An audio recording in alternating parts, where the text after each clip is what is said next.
다 함께 사도신경으로 신앙 고백하면서 2월 9일 새벽 기도회를 하나님 앞에 올려드리겠습니다. 전능하사 천지를 만드신 하나님 아버지를 내가 믿사오며 그 외아들 우리 주 예수 그리스도를 믿사오니 이는 성령으로 잉태하사 동정녀 마리아에게 나시고 본디오 빌라도에게 고난을 받으사 십자가에 못 박혀 죽으시고 장사한 지 사흘 만에 죽은 자 가운데서 다시 살아나시며 하늘에 오르사 전능하신 하나님 우편에 앉아 계시다가 저리로서 산자와 죽은 자를 심판하러 오시리라. 성령을 믿사오며 거룩한 공회와 성도가 서로 교통하는 것과 죄를 사하여 주시는 것과 몸이 다시 사는 것과 영원히 사는 것을 믿사옵나이다. 아멘.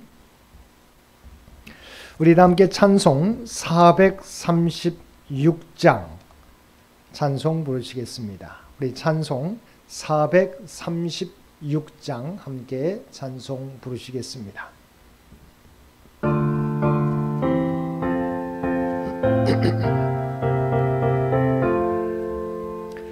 나 이제 주님의 새 생명 얻은 몸 옛것은 지나고 새 사람이로다.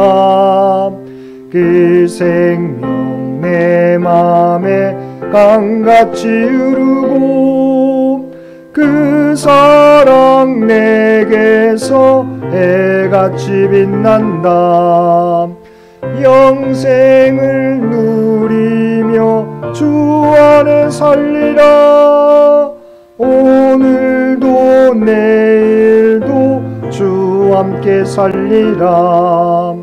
주 안에 감추인 새 생명 얻으니 이전에 줬던 것 이제는 값없다.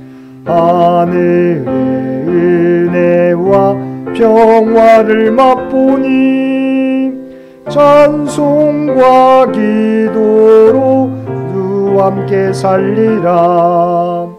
영생을 누리며 주 안에 살리라.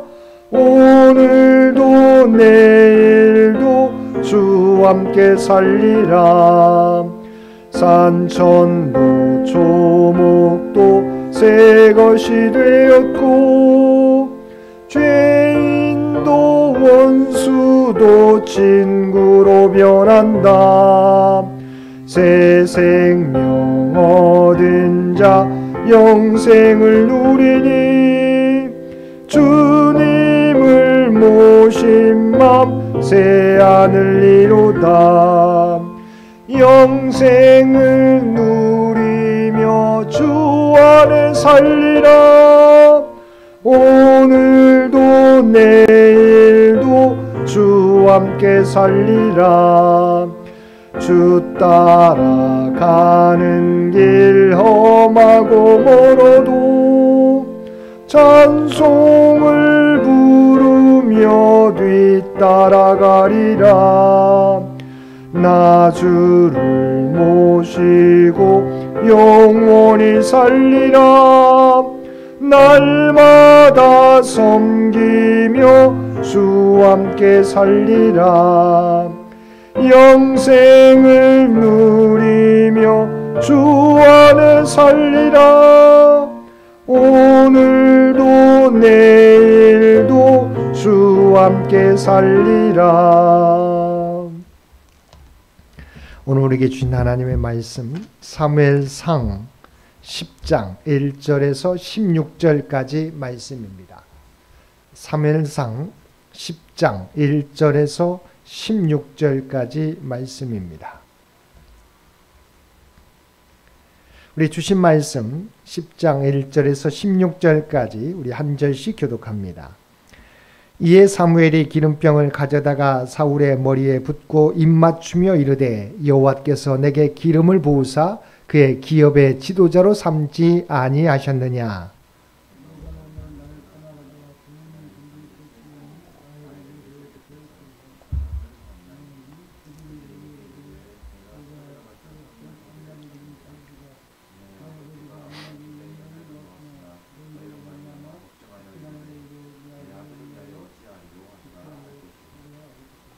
내가 거기서 더 나아가서 다볼 상수리 나무에 이르면 거기서 하나님을 배우려고 베델에 올라가는 세 사람을 만나리니 한 사람은 염소 새끼 셋을 이끌었고 한 사람은 떡 세 덩이를 가졌고 한 사람은 포도주 한 가죽 부대를 가진 자라.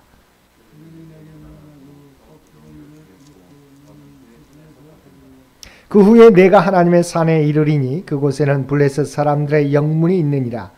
내가 그리로 가서 그 성읍으로 들어갈 때에 선지자의 무리가 산당에서부터 비파와 소고와 저와 수금을 앞세우고 예언하며 내려오는 것을 만날 것이요.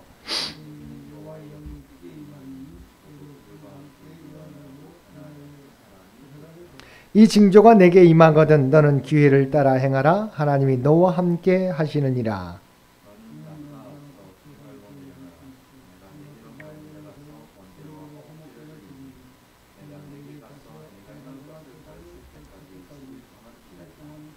그가 사무엘에게 떠나려고 몸을 돌이킬 때에 하나님이 새 마음을 주셨고 그날 그 징조도 다 응하니라.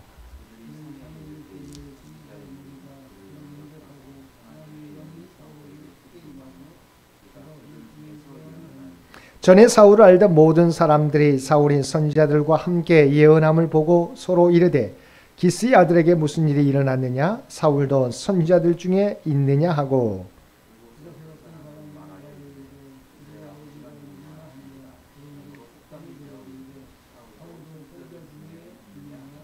사울이 예언하기를 마치고 산당으로 가니라.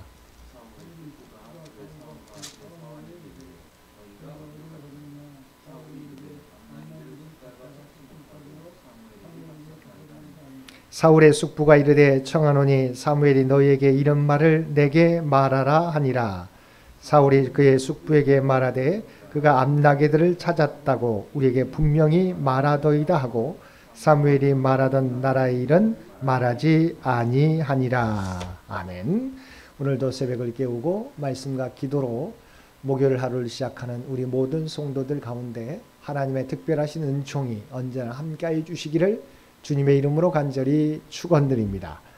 오늘 본문은 사무엘이 사울에게 기름을 붓고 그가 이스라엘의 지도자가 될 것을 확신하며 또한 세 가지 징조를 예언한 사실과 그 예언이 이루어지는 내용입니다. 1절에서 사울에게 기름을 붓고 여호와께서 이스라엘의 지도자로 사울을 세우셨음을 선택하셨음을 말한 사무엘은 2절 이하에서는 그가 이스라엘의 지도자가 될 것임을 확신시키는 세 가지 징조를 예언하고 있습니다. 그 징조는 첫째, 돌아가는 길에 라헬의 묘 곁에서 두 사람을 만날 것인데 두 사람이 암나기를 찾았다는 것과 아버지 기스가 사울로 인해 걱정한다는 것을 알려줄 것이라는 것.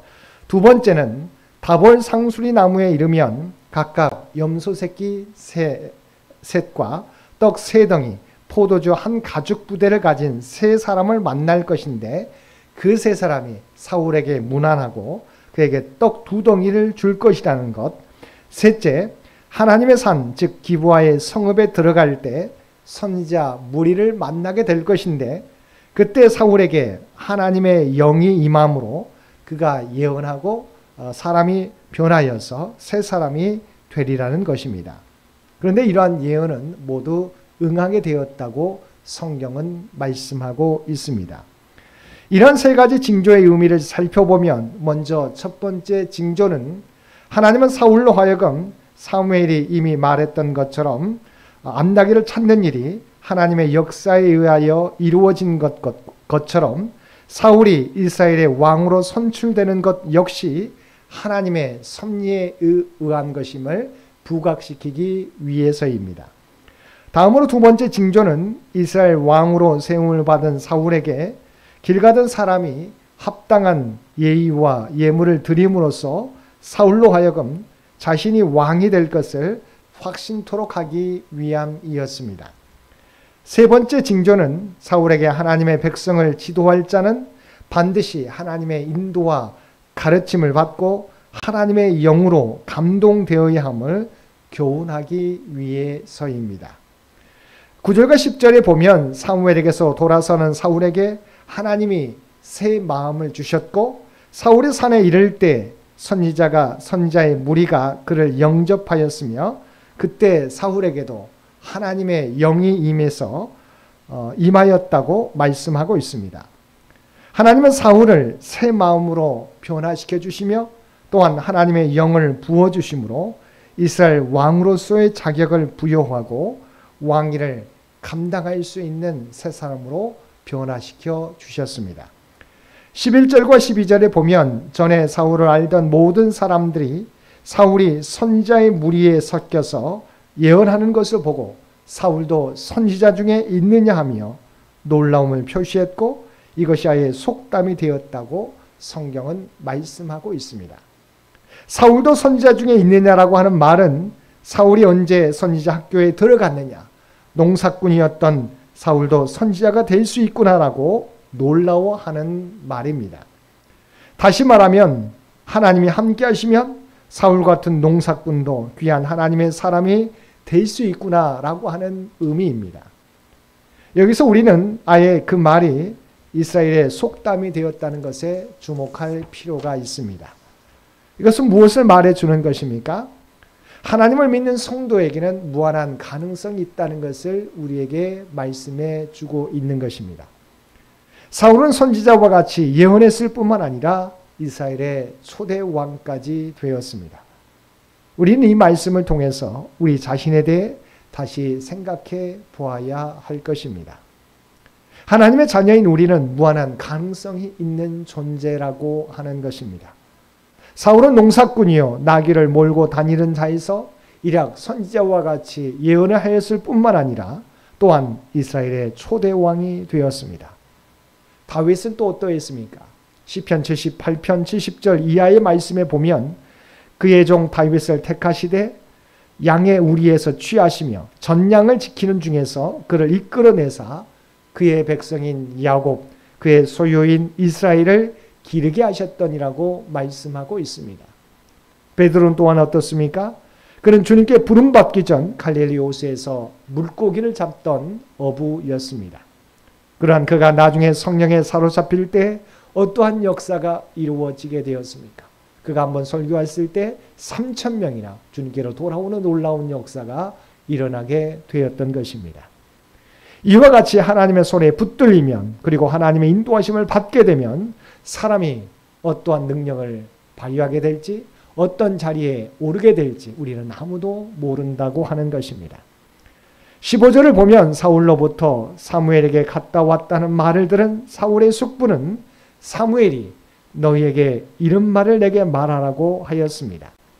이로 미루어 보건대 사울의 숙부는 이스라엘 백성들 사이에서 왕족 요구가 있던 상황에서 사울이 사무엘에게 갔다 왔다는 말을 듣고 혹시 사울이 사무엘로부터 왕을 세우는 것과 관련하여 무슨 말을 듣지 않았나라고 궁금해했던 것입니다.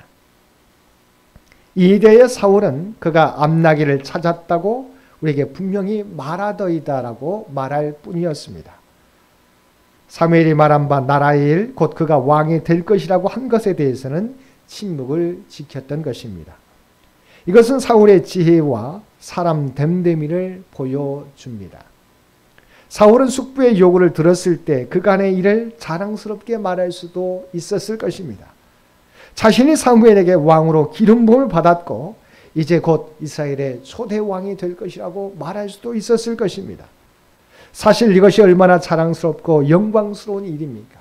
이것은 개인만 영광스러운 것이 아니라 가문의 영광이 되는 일입니다. 지금까지 그의 지파와 가문이 작고 약하다고 멸시받았음을 고려할 때 얼마나 기쁜 소식으로 여겨지겠습니까? 하지만 사울은 입을 다물었습니다. 왜냐하면 하나님이 그 사실을 일정 기간 비밀로 남겨두셨기 때문입니다. 하나님의 때가 이르기 전까지 말을 아끼고 침묵을 지키는 지혜가 우리에게도 필요합니다. 사랑하는 성도 여러분, 사무엘을 통해 기름 부음 받은 사울은 성령의 충만한 임재 속에 있었습니다. 그 이후 그의 삶은 이전과는 비교할 수 없을 정도로 변화되었습니다.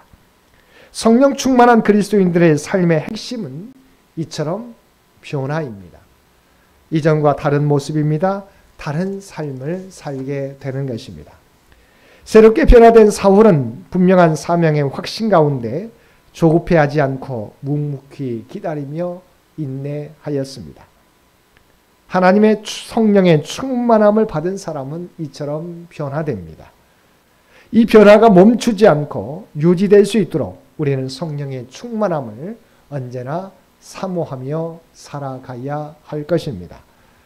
우리들도 부름받을 때 사울과 같이 성령의 충만함을 받아 새롭게 변화되며 이 시대 가운데 하나님의 귀한 사명을 감당하며 살아가실 수 있는 저와 여러분 모두가 되시기를 주님의 이름으로 간절히 축원드립니다. 함께 기도드리겠습니다.